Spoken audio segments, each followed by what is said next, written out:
Hello everyone, आज हम लोग पढ़ने वाले हैं क्लास 10th की ज्योग्राफी की बुक से चैप्टर नंबर 4 एग्रीकल्चर। और आज हम लोग पढ़ेंगे प्लांटेशन से। पिछली क्लास में हमने पढ़ लिया था फार्मिंग किसे कहते हैं और फार्मिंग कितने तरह के होते हैं। पहला है प्रिमिटिव सबसिस्टेंस फार्मिंग, और दूसरा हमने पढ़ा था इंटेंसिव सबसिस्टेंस फार्मिंग, और तीसरा हमने पढ़ा था कमर्शियल फार्मिंग के बारे में। तो चलिए चैप्टर को स्टार्ट करते हैं। Plantation is also a type of commercial farming. Plantation क्या है? एक तरह की कमर्शियल फार्मिंग है। कमर्शियल फार्मिंग जिसमें उच्च क्वालिटी के हाई क्वालिटी के सीड्स यूज़ किए जाते हैं और केमिकल फर्टिलाइज़र यूज़ किए जाते हैं, इंसेक्टिसाइड्स पेस्टिसाइड्स यूज़ किए जाते हैं, राइट। तो प्लांटेशन भी एक तरह का कमर्शियल फार्मिंग है। In this type of farming a single crop is grown on a large area.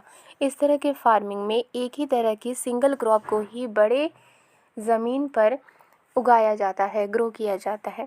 The plantation has an interface of agriculture and industry. Plantation cover large tracts of lands using capital intensive inputs with the help of migrant laborers। यहाँ कह रहा है कि जो plantation है वो agriculture और industry की इंटरफेस है, यानी कि जो प्रोडक्ट हमें मिलती है प्लांटेशन से उसे हम कहाँ भेजते हैं? रॉ मटेरियल के रूप में इंडस्ट्री में भेजते हैं।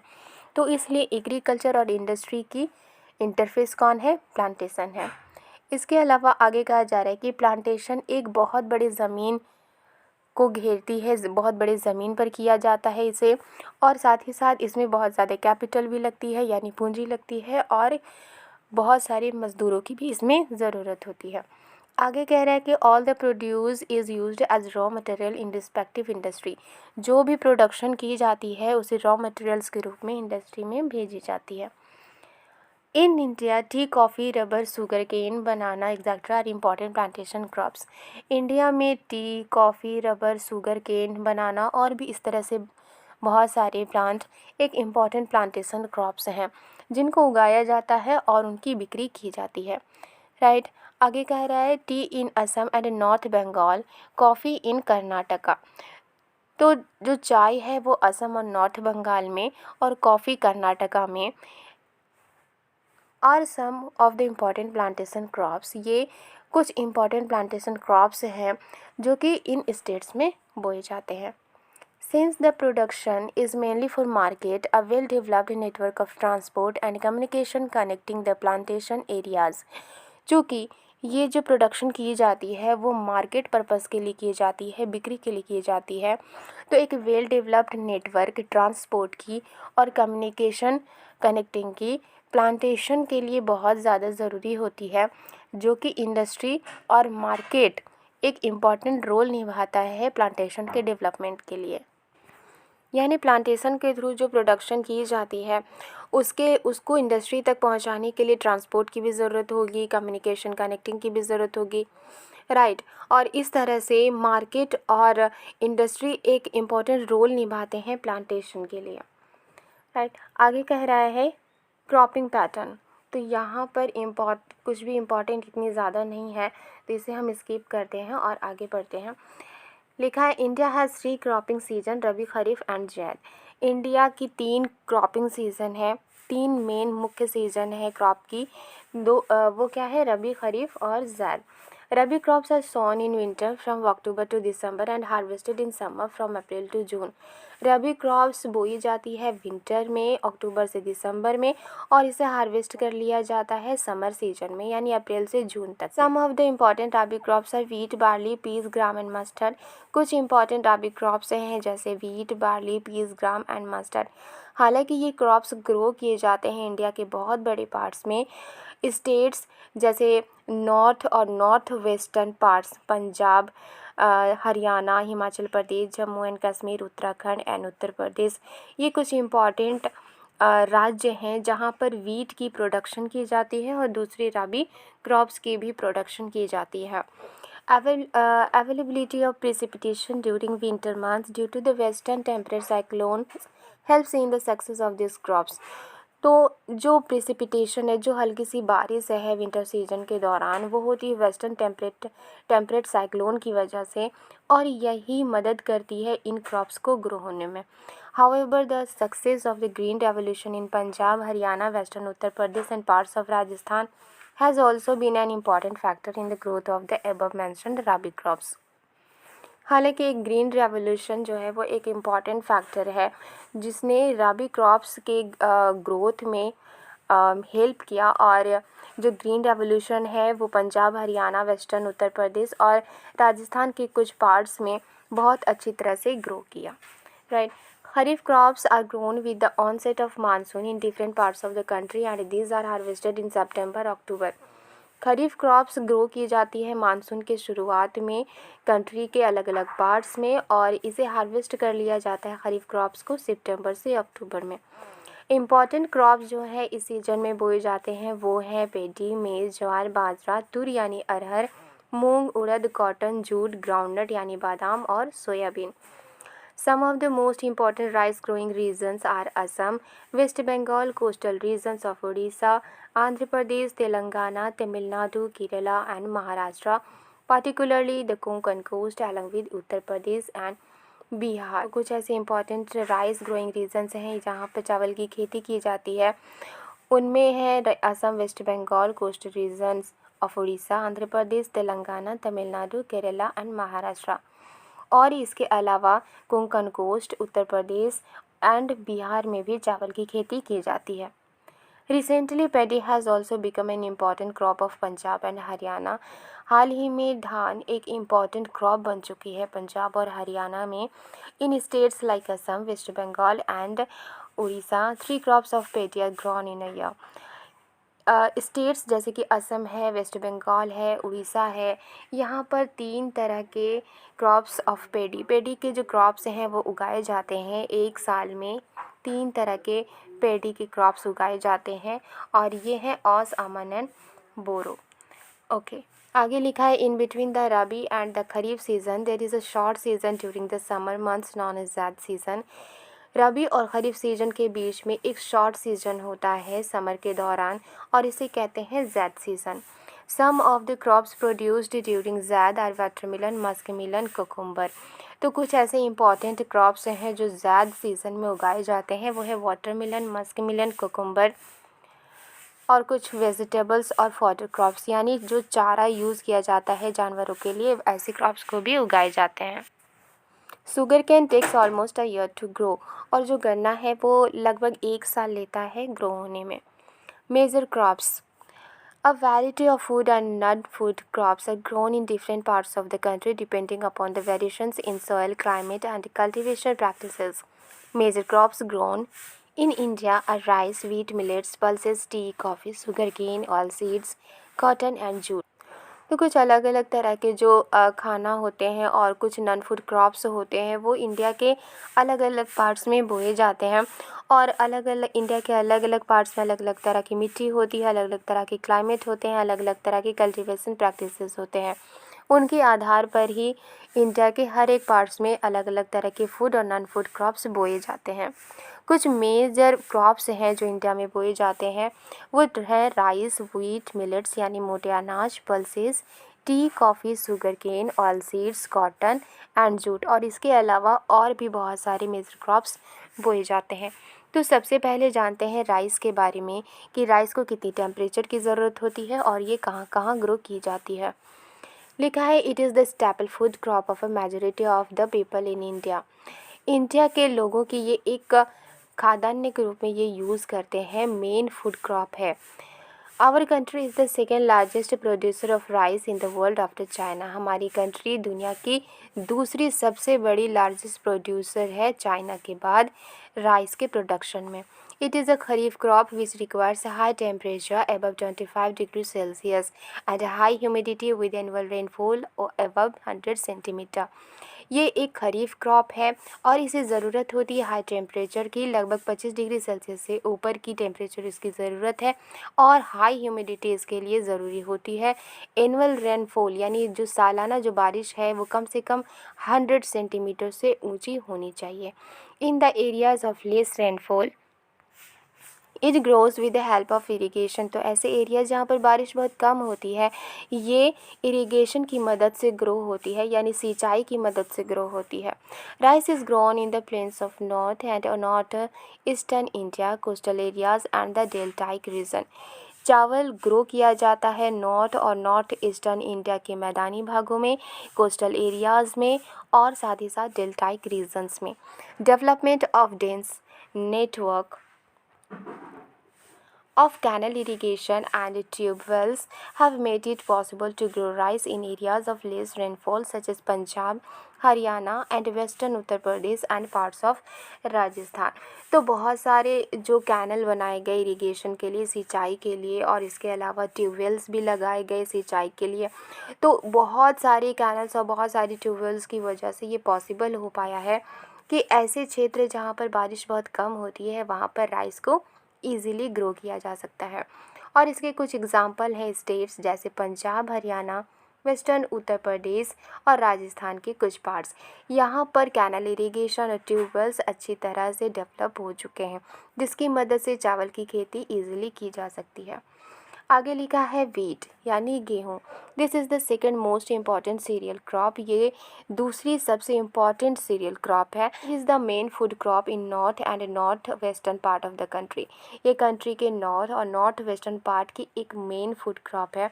This rabi crop requires a cool growing season and a bright sunshine at the time of ripening. ये राबी क्रॉप, इसे ज़रूरत होती है कूल ग्रोइंग सीज़न की और एक ब्राइट सनशाइन की, जब इसका वक्त पकने का होता है उस वक्त।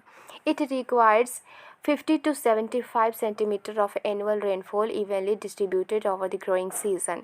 और इसे लगभग 50 से 75 सेंटीमीटर एनुअल रेनफॉल की ज़रूरत होती है। There are two important wheat growing zones in the country. दो इम्पॉर्टेंट वीट ग्रोइंग जोन्स हैं कंट्री में। पहला है the Ganga Sutlej plains in the north west, Ganga Sutlej का मैदान, और दूसरा है black soil region of the Deccan. The major wheat producing states are Punjab. जो मेजर वीट प्रोड्यूसिंग स्टेट्स है जहाँ पर वीट की खेती ज़्यादा की जाती है वो है Punjab, Haryana, Uttar Pradesh, Bihar, Rajasthan and parts of Madhya Pradesh. यानी मध्य प्रदेश के कुछ भागों में वीट की खेती की जाती है। आगे पढ़ते हैं मिलेट्स के बारे में। तो मिलेट्स क्या होता है? एक मोटे अनाज को मिलेट्स कहते हैं। Jowar, bajra and ragi are the important millets grown in India. India में बोए जाने वाले जो इम्पॉर्टेंट मिलेट्स हैं वो है ज्वार, बाजरा और रागी। दो these are known as coarse grains, हालांकि इन्हें मोटा अनाज कहा जाता है। They have very high nutritional value, लेकिन उनमें न्यूट्रिशन वैल्यू ज़्यादा होती है। For example, ragi is very rich in iron, calcium, other micronutrients and roughage. Examples के लिए रागी में बहुत आयरन होते हैं, कैल्शियम होते हैं, दूसरे माइक्रोन्यूट्रिएंट्स होते हैं और रफेज भी। Jowar is the third most important food crop with respect to area and production. Area और प्रोडक्शन के हिसाब से ज्वार तीसरा सबसे इम्पॉर्टेंट फूड क्रॉप है। It is a rain fed crop mostly grown in the moist areas which hardly needs irrigation. ये ज़्यादातर ऐसे इलाकों में बोया जाता है जहाँ पर बारिश ज़्यादा होती है और जहाँ पर नमी वाली एरियाज़ होती है, और इसे ज़्यादा इरीगेशन की ज़रूरत नहीं होती, क्योंकि ये बोई ही जाती है ऐसे एरियाज़ में जहाँ पर बारिश होती है और जहाँ पर बारिश की कमी नहीं होती, और वो जो एरिया होती है वो मॉइस्ट होती है, यानी नमी वाली एरिया होती है, राइट। इसलिए इसे सिंचाई की ज़्यादा ज़रूरत नहीं होती। Major jowar producing states were Maharashtra, Karnataka, Andhra Pradesh and Madhya Pradesh in 2011-12। जो मेजर ज्वार प्रोड्यूसिंग स्टेट्स थे 2011-12 तक, वो थे Maharashtra, Karnataka, Andhra Pradesh and Madhya Pradesh. Bajra grows well on sandy soil and shallow black soil. Bajra sandy soil यानी बलुई मिट्टी और शैलो ब्लैक सॉयल में बहुत अच्छी तरह से ग्रो होती है। मेजर बाजरा प्रोड्यूसिंग स्टेट्स थे राजस्थान, उत्तर प्रदेश, महाराष्ट्र, गुजरात और हरियाणा 2011 से 12 तक। रागी is crop of dry regions and grows well on red, black sandy, loamy and shallow black soils। तो यहाँ कहा जा रहा है कि जो रागी है, ragi is a crop of dry region. Ragi क्या है? एक ड्राई रीजन की क्रॉप है और ये ग्रो होती है रेड, ब्लैक, सैंडी, लोमी और शैलो ब्लैक सोइल्स में। Major ragi producing states are. जो मेजर रागी प्रोड्यूसिंग स्टेट्स है, रागी कहाँ कहाँ ग्रो की जाती है? तो कर्नाटका में, तमिलनाडु में, हिमाचल प्रदेश में, उत्तराखंड, सिक्किम, झारखंड और अरुणाचल प्रदेश में। Maize, it is a crop which is used both as food and fodder. Maize एक ऐसी क्रॉप है जिसे फूड और फॉडर यानी चारा के रूप में भी यूज़ किया जाता है, फूड के रूप में भी यूज़ किया जाता है और फॉडर के रूप में भी यूज़ किया जाता है। It is a kharif crop which requires temperature between 21 degree Celsius to 27 degree Celsius. ये एक खरीफ क्रॉप होती है जिसे ज़रूरत होती है टेम्परेचर की लगभग 21 डिग्री सेल्सियस से 27 डिग्री सेल्सियस के बीच। And grows well in old alluvial soil, और ये बहुत अच्छी तरह से एलुवियल सोयल में ग्रो करती है। In some states like Bihar, maize is grown in rabi season also. कुछ ऐसे स्टेट्स हैं जैसे कि बिहार, वहाँ पर राबी सीज़न में भी मेज को बोया जाता है। Use of modern inputs such as HYV seeds, fertilizers and irrigation have contributed to the increasing production of maize. Modern inputs जैसे कि हाई क्वालिटी के सीड्स हो गए, फर्टिलाइज़र्स हैं, इरिगेशन मेथड्स हैं, और इन्होंने क्या किया है, इनकी मदद से मेज के प्रोडक्शन में बढ़ोतरी हुई है। मेजर मेज़ प्रोड्यूसिंग स्टेट्स आर, जो मेजर मेज़ प्रोड्यूसिंग स्टेट्स हैं वो है कर्नाटका, उत्तर प्रदेश, बिहार, आंध्र प्रदेश, तेलंगाना और Madhya Pradesh. Pulses, India is the largest producer as well as the consumer of pulses in the world. India largest producer है दालों की, और साथ साथ इंडिया में दालों को कंज्यूम भी किया जाता है। These are the major source of protein in a vegetarian diet. Vegetarian diet में दालों में प्रोटीन पाया जाता है। Major pulses that are grown in India are, major pulses जो कि इंडिया में ग्रो किए जाते हैं वो है तुर यानी अरहर, उड़द, मूंग, मसूर, मटर और ग्राम यानी चना। आगे लिखा है कि pulses need less moisture and survive even in dry condition. Pulses को यानी दालों को कम मॉइस्चर की ज़रूरत होती है और इवन ये ड्राई कंडीशन में भी सर्वाइव करते हैं। Being leguminous crops, all this crops except arhar help in restoring soil fertility by fixing nitrogen from the air. एक लेगुमिनस क्रॉप्स होने की वजह से सभी क्रॉप्स सिर्फ अरहर को छोड़कर ये सॉइल की फर्टिलिटी को बनाए रखते हैं। ये हवा से नाइट्रोजन को लेते हैं और सॉइल की फर्टिलिटी को रिस्टोर करते हैं।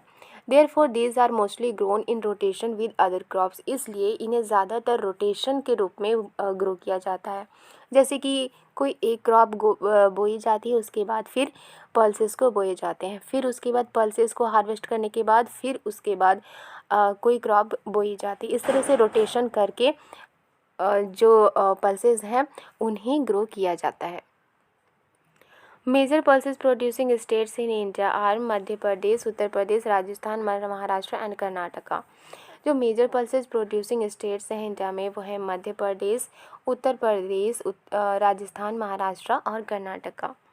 Food crops other than grains, sugar cane, it is a tropical as well as a sub tropical crop. ये एक ट्रॉपिकल और साथ साथ में सब ट्रॉपिकल क्रॉप है। It grows well in hot and humid climate with the temperature of 21 degree Celsius to 27 degree Celsius and an annual rainfall between 75 centimetre. ये grow होता है बहुत ही गर्म और ह्यूमिड क्लाइमेट में, और इसकी टेम्परेचर 21 डिग्री सेल्सियस से 27 डिग्री सेल्सियस की ज़रूरत होती है, और एनुअल रेनफॉल 75 सेंटीमीटर से 100 सेंटीमीटर के बीच शुगर केन के लिए ज़रूरी है। Irrigation is required in the regions of low rainfall, ऐसे एरियाज जहाँ पर बारिश बहुत कम होती है वहाँ पर इरिगेशन की ज़रूरत होती है यानी सिंचाई की ज़रूरत होती है। आगे लिखा है it can be grown on a variety of soil, ये हर तरह की मिट्टी में बोई जाती है।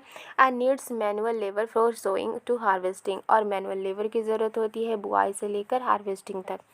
India is the second largest producer of sugar cane only after Brazil. India second largest producer है शुगर केन की ब्राज़ील के बाद। It is the main source of sugar, ये मेन सोर्स है शुगर की, गुड़ यानी जेगरी की, खांडसारी की और मोलेसिस की।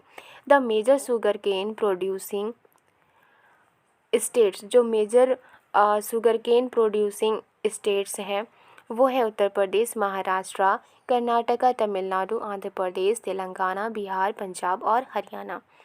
Oil seeds. In 2008, India was the second largest producer of groundnut in the world after China. 2008 में इंडिया सेकेंड लार्जेस्ट प्रोड्यूसर था बादाम के क्षेत्र में, और ये चाइना के बाद था. In rape seeds production, India was third largest producer in the world after Canada and China in 2008. Rape seeds के प्रोडक्शन में इंडिया दुनिया का तीसरा सबसे बड़ा लार्जेस्ट प्रोड्यूसर था 2008 में. ये कनाडा और चाइना के बाद ये दुनिया का तीसरा सबसे बड़ा प्रोड्यूसर था. Different oil seeds are grown covering approximately 12% of the total crop area of the country. जो अलग अलग तरह के जो ऑयल सीड्स ग्रो किए जाते हैं वो लगभग पूरे कंट्री के टोटल क्रॉप एरिया के लगभग 12% एरिया में ग्रो किए जाते हैं. मेन ऑयल सीड जो इंडिया में ग्रो किए जाते हैं वो है ग्राउंडनट, मस्टर्ड, कोकोनट, सीसेमम यानी जिसे तिल भी कहा जाता है, soybean, castor seeds, cotton seeds, linseed और sunflower. Most of these are edible and used as cooking mediums. ज़्यादातर इसमें से इन्हें खाने के लिए यूज़ किया जाता है जिससे खाना बनाया जाता है. However, some of these are also used as raw material in the production of soap, cosmetics and ointments. इनमें से कुछ ऑयल्स का यानी ऑयल सीड का इस्तेमाल रॉ मटेरियल्स के रूप में किया जाता है सोप बनाने के लिए, कॉस्मेटिक्स बनाने के लिए और ऑइंटमेंट्स बनाने के लिए. Groundnut is a kharif crop and accounts for about half of the major oilseeds produced in the country. जो बादाम है वो एक खरीफ क्रॉप है और ये पूरे कंट्री में लगभग हाफ ये प्रोड्यूस की जाती है, यानी जितनी ऑयल सीड्स ग्रो की जाती है उसमें से हाफ ग्राउंडनट ग्रो की जाती है. Gujarat was the largest producer of groundnut followed by Andhra Pradesh and Tamil Nadu in 2011-12. Gujarat, Andhra Pradesh और तमिलनाडु के बाद लार्जेस्ट प्रोड्यूसर था ग्राउंडनट के प्रोडक्शन में 2011 से 12 में. Linseed and mustard are rabi crops. Linseed और मस्टर्ड राबी क्रॉप्स हैं. Sesamum is a kharif crop in north and rabi crop in south India. Sesamum एक खरीफ क्रॉप है नॉर्थ में और राबी क्रॉप है साउथ इंडिया में. Castor seed is grown both as rabi and kharif crop. Castor seed rabi और kharif crop दोनों ही रूप में इसे ग्रो किया जाता है. T cultivation is an example of plantation agriculture. T cultivation एक एग्जाम्पल है प्लांटेशन एग्रीकल्चर का, क्योंकि एक ही तरह के सिंगल क्रॉप को ही बड़े एरिया में ग्रो किया जाता है जिसे हम कहते हैं प्लांटेशन एग्रीकल्चर. राइट, तो टी भी क्या है, एक प्लांटेशन एग्रीकल्चर है.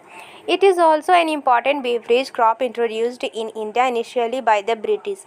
ये एक इम्पॉर्टेंट बेवरेज क्रॉप है जो ब्रिटिश ने शुरू में इंडिया में इन्हें इंट्रोड्यूस किया था. Today most of the tea plantations are owned by Indians. आज ज़्यादातर टी प्लांटेशन इंडियंस के द्वारा ऑन किए जाते हैं, यानी मालिक कौन है, इंडियंस हैं. The tea plant grows well in tropical and sub tropical climates adored with deep and fertile well drained soil rich in humus and organic matter. जो टी के प्लांट होते हैं वो ट्रॉपिकल और सब ट्रॉपिकल क्लाइमेट्स में अच्छी तरह से ग्रो होते हैं और इसके लिए डीप और फर्टाइल और वेल ड्रेन्ड मिट्टी की ज़रूरत होती है. ये ह्यूमस जो मिट्टी होती है उनमें ह्यूमस भी होनी चाहिए और इसके साथ साथ ऑर्गेनिक मैटर्स भी होने चाहिए सॉइल में. राइट, और इसलिए टी को एक ढलाव वाले क्षेत्र में बोया जाता है क्योंकि जो वाटर है उसमें एब्जॉर्ब ज़्यादा ना हो पाए और जो एक्सेस वाटर है वो वहाँ से ड्रेन हो सके. T bushes require warm and moist frost free climate all through the year. जो टी के बुशेस होते हैं, झाड़ियाँ होती हैं, उनको ज़रूरत होती है गर्म और मॉइस्ट फ्रोस्ट फ्री क्लाइमेट पूरे साल. Frequent showers evenly distributed over the year ensure continuous growth of tender leaves. और साल भर इस जो टी के प्लांटेशन है उनमें साल भर जो बारिश की फुहार होती है, ऐसे बारिश की ज़रूरत होती है. Tea is a labour intensive industry. Tea plantation में ज़्यादा लेबर की ज़रूरत होती है. It requires abundant cheap and skilled labour. और इसमें सस्ते और स्किल मज़दूरों की ज़रूरत होती है. Tea is processed within the tea garden to restore its freshness. और जो टी होती है वो प्रोसेस की जाती है टी गार्डन में ताकि इससे इसकी जो फ्रेशनेस है वो बरकरार रह सके. Major tea producing states are Assam, hills of Darjeeling and Jalpaiguri districts, west Bengal, Tamil Nadu and Kerala. जो मेजर टी प्रोड्यूसिंग स्टेट्स हैं वो हैं असम, हिल्स, दार्जिलिंग की जो पहाड़ियाँ होती हैं, जलपाईगुड़ी जिला, वेस्ट बंगाल, तमिलनाडु और Kerala. Apart from these, Himachal Pradesh, Uttarakhand, Meghalaya, Andhra Pradesh and Tripura are also tea producing states in the country. इसके अलावा जो हिमाचल प्रदेश है, उत्तराखंड है, मेघालय है, आंध्र प्रदेश है और त्रिपुरा है, वहाँ पर भी टी को ग्रो किया जाता है। In 2008, India was the third largest producer of tea after China and Turkey. 2008 में इंडिया तीसरा सबसे बड़ा लार्जेस्ट प्रोड्यूसर था टी के लिए, चाइना और टर्की के बाद।